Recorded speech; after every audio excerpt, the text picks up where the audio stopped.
오늘 이 아침에도 우리 사랑하는 하나님께서 우리의 기도를 들으시고 우리의 마음을 주의 거룩한 뜻 안에 인도해 주시기를 간절히 사모하기 바랍니다. 아브라함을 생각하는 시간을 갖다 보면은 아브라함 참 얼마나 힘들었을까라는 생각을 하게 됩니다. 본토 친척 아비 집을 두고 떠나라고 하시는 하나님 명령을 받았을 때 아브라함은 많이 힘들었겠구나. 본토를 떠나는 거, 그는 본래 갈대 우르 사람이라고 하는데요, 그 갈대 우르를 떠난 것은 사실 아버지 때에 떠났어요. 창세기 11장 31절에 보면 그 아버지 데라가 아브라함과 그 동생들을 데리고 가나안으로 가려고 갈대 우르를 떠났다고 성경은 이야기합니다. 그러다가 도중에 하란이라는 곳에 머물러 살고 있었던 거예요. 그래서 거기서 또 기반을 잡고 살게 됐습니다. 그리고 또 친척들이 있었어요. 당신은 씨족 사회이기 때문에 친척들이 있다는 것은 그 사람이 보호처가 있다는 뜻과도 같아요. 누군가가 나를 보호해주고 울타리가 돼줄 수 있는 사람들, 바로 친척들이에요. 혈연관계 속에 있는 사람들이죠. 일가 친척들이 있다는 것은 그만큼 아주 안전함을 느끼게 하고 그런가 하면은 당시로서는 굉장히 자기를 보호해주는 그러한 귀한 역할을 하는 존재들이죠. 그런가 하면 아버지가 있었어요. 데라라고 하는 아버지가 그 당시 나이가 145세 정도 됐어요. 왜냐하면 70살에 아브라함을 낳았는데 아브라함의 나이가 75세예요. 그리고 아직 아버지 데라가 살아있어요. 아버지는 204살인가 5살에 죽는데요, 그러면 60년을 더 살 텐데 그 아버지를 두고 떠나야 되는 거예요. 그러니까 늙은 아버지를 두고 장남인 아브라함이 가정을 이끌어가고 대를 이끌어가야 될 사람인데 떠나야 되는 이런 명령을 받을 때 아마도 아브라함은 남모를 어려운 마음의 아픔이 있었겠다는 게 느껴져요. 저는 이번 사순절기를 시작하면서 하나님께서 이 사순절기에 어떤 일을 하실까 기대가 된다고 그랬어요. 여러분도 기대를 하라고 그랬어요. 분명 하나님은 우리를 새롭게 하실 거라 믿습니다. 하나님의 방법으로. 우리가 떠나야 할 자리가 뭔가, 우리가 끊어야 할 것은 무언가, 우리가 뿌리를 뽑아야 될 게 뭔가 생각하게 되는 사순절입니다. 여러분, 믿음의 사람이 항상 처음부터 훌륭한 믿음을 가지고 태어나고 훌륭한 믿음을 갖고 삶을 처음부터 살아낸 사람들은 거의 없어요. 과정이 있고 성장, 미숙함에서 성숙함으로 가는 그러한 계기들이 있었다는 것을 압니다. 오늘 그런 면에 있어서 아브라함의 믿음의 성장과 그 성장 최후의 결과가 하나님께 전적으로 복종하고 청종하는 모습으로 드러나는 것을 우리가 보면서 우리 자신 또한 어느 만치 왔는지, 어느 만치 우리가 그 길을 걷고 있는지 점검할 수 있게 되기를 간절히 바랍니다. 성경은 아브라함이 하나님의 명령을 받았을 때에 어떤 고민과 어떤 아픔이 있었는지는 말하지 않습니다. 그런데 히브리서 그의 후손들이 쓴 말씀을 보면은 그가 갈 바를 알지 못하고 나갔다, 이렇게 말을 해요. 갈 바를 알지 못하고. 사실 여러분, 갈 바를 알지 못하고 집을 떠나는 사람들의 마음이 어떻습니까? 불안하지 않을까요? 어디로 가야 되는지 그 가는 길을 알지 못하고 목적지를 정확히 알지 못하고 갈 때에 사실은 마음이 많이 힘든 건 사실이에요. 그것도 가장으로서, 책임자로서 더더욱 그랬을 거라는 생각이 들어요. 그런 면에 있어서 그의 후손들은 그런 상황에서도 하나님의 부르심에 응답하고 순종한 것을 무엇으로 말하지냐면 믿음으로 했다고 그래요. 믿음으로. 여러분, 여기에 이 초점이 있어요. 믿음의 사람이 청종의 사람이 되는구나. 믿음 없이는 하나님의 명령에 순종할 수가 없구나 라는 거예요. 여러분, 믿음의 사람이 되어서 믿음으로써 하나님 앞에 응답하고 믿음으로 하나님의 말씀대로 살아내는 거, 이게 쉽지 않지만은 이렇게 해냈다는 것을 성경은 아브라함에 대하여 칭송하면서 기록하고 있다는 것을 알 수 있어요. 여러분, 믿음의 사람으로서 그렇게 했다고 표현할 때에 그 표현 속에는 정말 많은 숨겨져 있는, 아직 표현하지 않고 이 성경이 다 기록하지 못한 어떤 것도 다 들어있을 거라는 걸 우리는 짐작해야 될 거라 믿습니다. 이런 우리는 믿음의 사람이 되어야 청종의 사람도 될 수 있다라는 것을 대전제로 오늘 이 말씀을 나눈다면, 오늘 우리 아브라함의 믿음이 처음부터 청종하는 믿음으로 출발했다고 하여 이것을 의로 여긴 바가 되었다, 이것을 하나님은 의로 여겨주었다라고 하면서 의의 표상으로 보여주고 있습니다. 사도 바울, 특별히 그의 후손인 사도 바울이 아브라함에 대하여 이야기하는 것을 보면 이렇게 말합니다. 로마서 4장의 기록이에요. 18절에 아브라함은 바랄 수 없는 중에 바라고 믿었으니, 이렇게 표현했고요.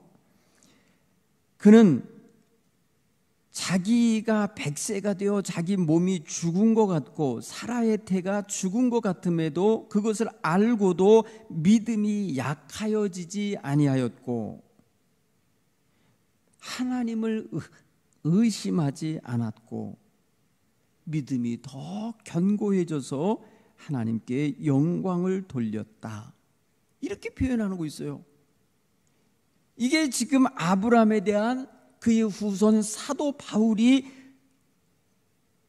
이방인 로마 교인들에게 말해주는 거예요.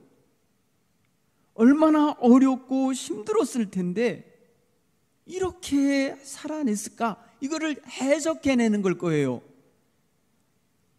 사도 바울은 아브라함을 만난 적이 없잖아요. 그런데 그는 그의 조상 아브라함이 그렇게 살아냈을 때는 그 삶의 이면에 놓여있는, 바닥에 놓여있는 그 길고 긴 세월, 그 길고 긴 세월 동안 홀로 견디며 홀로 그것을 하나님의 약속을 믿고 잃어버리지 않고 가고 있었던 이런 아브라함의 모습을 읽어낸 거예요.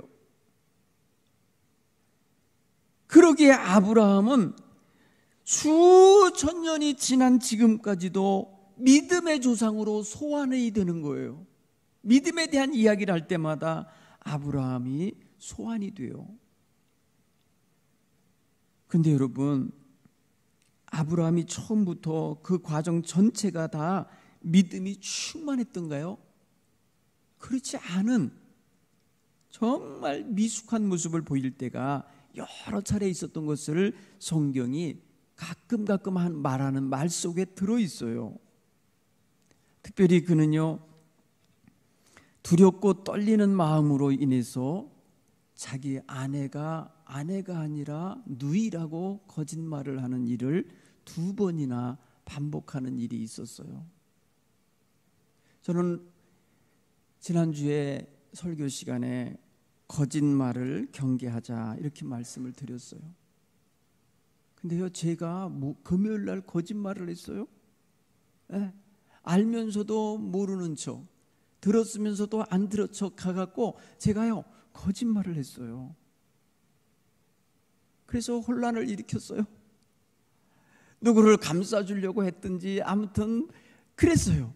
그러나 어쨌든 제가 생각하기에 사단이 나를 지금 희롱할 수 있겠구나, 그런 어떤 모습을 보면서, 아마도 아브라함도요 바로 왕에게 힐난 당했어요. 네가 어찌 네 아내라 하지 않고 누이라 해갖고 나로 하여금 죄를 범하게 했느냐. 죄를 범하게 한 사건에 대하여 아브라함이 가진 적이 있어요. 그렇죠? 그런 행함이 있었어요.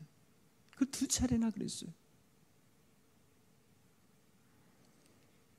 그런가 하면 그는요 하나님이 주신 약속을 믿지 못한 채 자기 아내 사라의 말을 듣고 첩을 들여서 그 첩에게서 아들을 낳고 만족했어요. 하나님은 분명히 그의 아내 사라에게 아이를 낳게 할 거라고 했는데 그것에 대하여 끝까지 확신을 못한 것 같아요. 그 증거가 창세기 17장 18장에 나와요. 창세기 17장 17절에 하나님께서 내가 네 아내 사라에게 아이를 줄 거다라고 말을 할 때에 그는 엎드려 웃으며 마음속으로 이렇게 말했다는 거예요. 100세 된 사람이 어찌 자식을 낳아? 살아도 90세니 어찌 출산하리요? 이게 무슨 뜻이겠어요? 하나님이 분명히 약속도 하시고 말씀도 하시지만은 안 믿어지는 거죠. 이게 이삭이 태어나기 1년 전까지의 아브라함의 상태였어요. 회의적이었어요. 하나님이 하신 약속에 대한 믿음보다는 회의적인 태도를 보이고 있었어요. 그러니까 믿음이 없었던 거예요. 거기까지. 자식을 주시겠다는 것에 대한 믿음은 지금 희박했다는 걸 알 수 있어요. 그 다음 장 창세기 18장 10절 이하를 보면은 하나님의 천사 세 분이 나타나서 아브라함의 집을 방문할 때 아브라함에게 대접을 받으면서 말씀하시기를 내년 이맘때면 네가 반드시 아들을 얻게 될 거다 이렇게 말씀할 때 그 말을 뒤에서 들었던 사라가 웃었다는 거예요. 내 남편, 내 주인 아브라함 나이가 많이 늙고 이게 노쇠했는데 내게 무슨 즐거움이 있을까? 사라가 여성의 생리가 끊어진 때라 다 포기하고 있을 때였던 것이에요. 분명히. 그러기에 내게 무슨 즐거움이 있으리요 라고 말할 때에 뭐랄까요, 속으로 비웃는 비웃음이었을 수도 있어요. 그러니까 천사가 말하길 사라가 왜 웃느냐? 지금 눈앞에 있지 않지만 지금 어딘가에 숨어 있잖아요. 장막 뒤에서 이렇게 엿듣고 있었잖아요. 그런데 웃은 거를 이 천사가 알았어요. 왜 사라가 웃으며 내가 늙었다고 하며 내가 어떻게 아들을 낳으려 하느냐 이렇게 속마음을 다 읽으시면서 그의 믿음 없이 하나님의 약속에 대한 거부 반응을 보이는 이런 모습에 대하여 책망했습니다. 여러분 이걸 보면은 이들 부부는 처음부터 큰 믿음으로 항상 준비되어 있었던 게 아닌 거예요. 여러분 이 청종의 사람이 되었던 결론을 가지고 있는 이 사람들이 과정에서는 이런 불안함을 갖고 있었다는 거예요. 여러분 베드로가 주님을 위하여 죽을 준비가 됐고 감옥에 갈 준비도 돼 있고 뭐든지 할 준비가 됐다고 호언장담했다가 그날 밤에 무너졌잖아요. 나는 저 사람을 모른다 3번 부인하고 거짓말을 했잖아요. 그게 여러분 예수님과의 관계에 있어서 마지막 부분이잖아요. 이 사람이 베드로가 예수님과 이제 함께 대화할 수 있고 나눌 수 있는 시간이 이제 안 남아 있잖아요. 이제 돌아가시잖아요. 그 다음날. 그런 걸 생각해 보면은 그 순간까지도 베드로는 약했던 거예요. 제가 이번 주에 이런 생각을 해봤어요. 시한부 목회구나. 이제 남은 시간이 보이거든요. 이제 나 시한부 목회를 하는 거구나. 그런데 이제 끝이 보이는 그런 목회를 하고 있으면서 아직도 부실하구나. 아직도 부족한 게 너무 많구나. 나는 잘한다고 생각했는데 착각이었구나. 사람들이 다 나라가 보는 것처럼 보지 않고 내가 생각하는 것처럼 생각하지는 않는 거구나 라는 걸 제가 배웠어요. 느껴요. 그럼 내가 어떻게 해야 될까? 남은 목회를 어떻게 하면 좋을까? 더 이상 외롭지 않고 더 이상 힘들지 않게 목회하는 방법은 뭘까? 고민하게 돼요. 사랑하는 성도 여러분, 처음부터 잘 목회하는 사람이 어디 있겠어요? 이 다음에 역사가 지나고 사람이 죽은 다음에 아, 그 사람은 그랬었어 라고 평가를 받게 되겠죠. 우리는 항상 믿음에 있어서나 삶에 있어서나 또 우리에게 주어진 과제를 수행하는 데 있어서나 처음부터 잘하는 건 없어요. 미숙함에서 성숙함으로 자라나가야 하는 거라는 거예요. 그런데 기본적인 게 있으니 뭐냐면 믿음이 없이는 하나님을 기쁘시게 할 수 없고, 믿음이 없이는 사명을 감당할 수 없고, 믿음 없이는 목회할 수도 없고, 믿음 없이는 하나님의 뜻에 청종할 수도 없다는 사실이에요. 믿음 없이는 하나님을 기쁘시게 하지 못하는 그런 상황을 우리가 분명히 알고 지금 살고 있어요. 그런 면에서 생각할 때 우리는 처음부터 훌륭한 믿음이 아니었기 때문에 좌절하거나 무너지거나 사라지게 해야 되거나 아니면 위축돼서도 아니 되겠지만은 믿음을 점점 더 하나님 앞에 세워내가며 마침내 하나님의 뜻대로 순종하고 청종할 수 있는 사람이 되려고 힘쓰고 애쓰는 자세가 우리에게 늘 있어야 된다는 거죠. 사랑하는 성도 여러분, 아브라함은 이 청종함으로 인하여 복을 받은 사람이에요. 얼마나 어려웠겠어요. 아버지, 여러분 성경을 읽으면서 아브라함이 언제 이런 멋진 신앙인이 됐을까? 한번 생각을 해보세요. 정말 생존을 위해서 살 때는 생존의 위협을 받을까봐 아내라고 말하지 못하고 누이라고 말해야 되는 형편이 있을 때가 있었잖아요. 생존의 문제가 있었어요. 죽을까봐, 아내도 빼앗기고 자기도 죽을까봐, 그래서 누이라고 했다고 변명을 한 적이 있었어요. 그리고 그는 내가 이 나이에 무슨 아들을 얻습니까? 이 나이에 내 아내가 어떻게 아이를 낳습니까? 라고 하면서 자기들의 현재의 상황을 한계로 규정을 했어요. 더 이상 안 되는 거야, 이렇게 결론을 내리고 스스로가 약한 모습을 보였었어요. 믿음의 확신 속에 선 게 아니었다고. 언제 이 사람들이 큰 믿음의 사람이 됐을까요? 저는 아브라함이 어떻게 이렇게 우뚝 선 믿음의 조상이 될 수 있었을까? 그 계기가 어디였을까?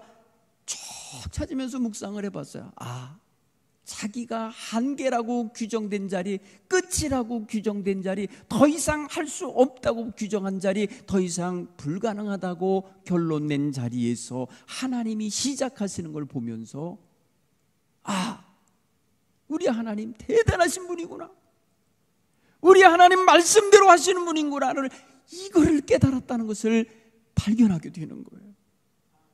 여러분 생각해 보세요. 우리의 생각으로는 너무 한계가 분명하잖아요. 그런데 놀랍게도 하나님은 그 한계 상황에서, 그 마지막 밑바닥에서 더 이상 될 수 없다고 모든 결론을 내려놓는 자리에서 하나님은 일을 시작하실 수 있는 분이라는 거예요. 그러니까 이 아브라함이 이런 경험을 한 거예요. 아, 다 죽은 몸에서 이 쭈글쭈글한 배를 부풀어 오르게 하시며 거기서 아기를 길러내시는 하나님, 모든 것이 끊어지고 생명의 기운이 사라진 그 육신에서 하나님의 계획하신 이 일을 이루고 계신 하나님, 이 하나님을 발견하고 만나게 되니까 그는 더 이상 우리 하나님의 말씀에 대한 의심이 없고 그 하나님의 약속에 대하여 철저하게 믿게 되는 거예요. 여러분, 우리의 삶이 처음부터 훌륭한 믿음이 아니어도 어쩔 수 없이 우리는 이 길을 가잖아요. 그런데 여러분, 이러한 계기, 깨달음의 계기, 경험의 계기가 있으면 정말 더더욱 놀라운 역사를 이룰 수 있는 청종자의 신앙을 갖게 될 줄 믿습니다. 여러분, 믿음이 있으면 청종한다고 그랬잖아요. 그런데 어디까지 청종하느냐면 생명같이 귀하고 아까운 자식까지도 내어 드릴 수 있게 청종한다는 거예요. 예 하고 대답하는 정도가 아니라 정말 실제로 하나님이 네 아들을 다오, 네 아들을 다오 할 때에 예 하나님 가지십시오 하고 하나님이 지시한 땅으로 그 아이를 데리고 가서 제단을 쌓고 거기에다가 장작을 펼쳐놓고 거기에 자식을 묶어놓고 그리고 각을 뜨기 위해서 칼을 손에 들고 죽이려고 하고 있는 장면을 오늘 우리가 말씀을 해서 봤잖아요. 어떻게 이게 가능할까? 여러분, 그 후손이 그때의 아브라함에 대하여 이렇게 말하고 있어요. 평가하고 있어요. 해석이 있고요. 이것도 아브라함이 시험을 받을 믿음으로 이삭을 드린 것이다. 그는 약속을 받은 자요 외아들이었다. 그에게 이미 말씀하시기를 내 자손이라 칭할 자는 이삭으로 말미암음이라. 하나님이 분명히 말씀하신 내 자손이라 라고 일컬어질 자들은 이 이삭으로부터 말미암을 것이다 라고 했는데, 이삭 장가도 안 간 아이요, 아직 아이도 안 난 아이인데 지금 달라고 하고 계시잖아요. 죽이라고 하시잖아요. 이때의 아브라함은 하나님이 능히 이삭을 죽은 자 가운데서 살리실 줄로 생각했다라고 합니다. 여러분, 이건 아마도 이런 거 믿음으로 했기 때문에 하나님은 내 아들을 달라고 하셔서 생명을 거둬가셨다가도 죽은 자 가운데서 다시 살리실 줄 내가 믿습니다. 이런 믿음이 있었을 줄 믿습니다. 이게 가능한 거 아니겠어요? 여러분, 죽음을 이기는 하나님의 권능을 믿은 거예요. 죽음의 권세를 뛰어넘는 하나님의 역사가 다 죽은 여인 같은 사라의 배에서 생명을 내어 주시었고, 그 생명이 다 자라가고 이제 정말 아름다운 모습으로 성장해 있는 이때에 달라고 하셔서 시험을 하셨다는 거잖아요. 여러분, 이 시점이 언제쯤일까 상상해 봤어요. 아브라함이 75살에 불림을 받았어요. 100살에 가서야 아들을 주었어요. 25년을 기다리다 주신 거예요. 근데 이 아이가 성장을 했어요. 성장을 했는데 오늘 성경에는 몇 살이라고 말하지 않지만 상상을 해볼 때 15살 이상은 된 것 같아요. 왜냐하면 자기를 제물로 바칠 땔감을 지가 등에 짊어지고 산을 올라갈 정도의 힘이 있는 아이면 최소한 중학생 이상은 되지 않았을까 싶어요. 어쨌든 간에 상상이에요. 그렇다고 생각하면 40년이 넘는 세월이에요. 하나님은 아브라함을 부르신 후에 40년이 지나도록 그를 시험하고 싶은 마음이 들 만큼 아브라함이 자꾸 이랬다 저랬다 했던 걸 보신 거 아니겠어요? 왜 시험을 하시겠어요? 왜? 오늘 성경에 시험하여서 합격하는 장면에 11절에 이렇게 말하죠. 아브라함아, 아브라함아, 예, 제가 여기 있습니다. 그 아이에게 손을 대지 말라. 그에게 아무 일도 하지 말라. 내가 네 아들을 네 독자까지 내게 아끼지 아니하는 것을 내가 보았다. 이제야 이제야라는 단어를 썼어요. 이제야 내가 하나님을 경외하는 줄을 내가 아노라. 이제야라는 단어를 써요. 이제 너 합격이다 라고 하는 거예요. 사랑하는 성도 여러분, 아브라함이 그 훌륭한 믿음이 되기까지, 그리고 그 훌륭한 청종자가 되기까지는 이런 과정이 있었던 거예요. 그러니 우리가 지금 부족해도, 우리가 많은 거짓과 아픔과 탐욕과 이런 정말 하나님 보시기에 부끄러운 것을 가지고 사는 이때이지만 이것도 하나의 과정일 거라 생각하시고 여기서 주님을 향한 믿음을 회복하시길 간절히 축원합니다. 하나님이 새롭게 하실 걸 기대하시기 바랍니다. 끊어져 나와야 된다. 너 거짓으로부터 벗어나라. 너 세상 탐욕으로부터 벗어나라. 너 본토 친척 아비집을 떠나듯이 그러는 생가슴 찢는 아픔을 가질지라도 뛰어져 나와다오. 그리고 내 백성이 되어다오. 나의 뜻을 이루는 도구가 되어다오 하시며 부르시는 이 부르심에 응답할 수 있는 저와 여러분으로 거듭나게 되길 간절히 축원합니다. 우리의 삶은 늘 부실합니다. 늘 죄짓지 않고는 살 수 없을 형편에 놓여 있고 그런 현장 속에 살고 있습니다. 우리는 그런 면에 있어서 우리가 사단에게 희롱당하고 이용당하고 그리고 마침내 그 입에 들어가는 밥이 되지 않으려면 우리 주님 앞에서 끊을 건 끊고 버릴 건 버리고 아브라함 같은 결단하고 믿음으로 갈 바를 알지 못하여도 바랄 수 없는 중에 바랄 수 있는 이러한 큰 믿음의 소유자들이 될 수 있기를 간절히 축원합니다. 지금 우리는 정말 바랄 수 없는 중에 바라는 것들이 있어요. 그렇지만은 그 모든 것들을 이루기까지 우리가 가져야 할 것이 더 있으니 바로 믿음이에요. 그 믿음을 바탕으로 우리가 하나님 앞에서 최선을 다하여서 섬기고 자기 본분을 감당할 수 있는 이러한 신앙인들로 거듭나 서지기를 간절히 축원합니다. 믿음이 있어야 청종한다. 믿음이 있어야 내 생명같이 귀한 것까지 주님께 바칠 수 있다. 이게 청종의 믿음의 가장 중요한 부분에 나타나는 가장 결론적인 모습이 아닐까 싶은 거예요. 오늘 아브라함을 마음에 품으시고 부족하고 약하지만 주의 크신 은혜로 우리가 채움받고 세움받기를 간절히 소망하며 이 하루를 살아가시길 바랍니다. 우리 찬송과 함께 부르겠습니다.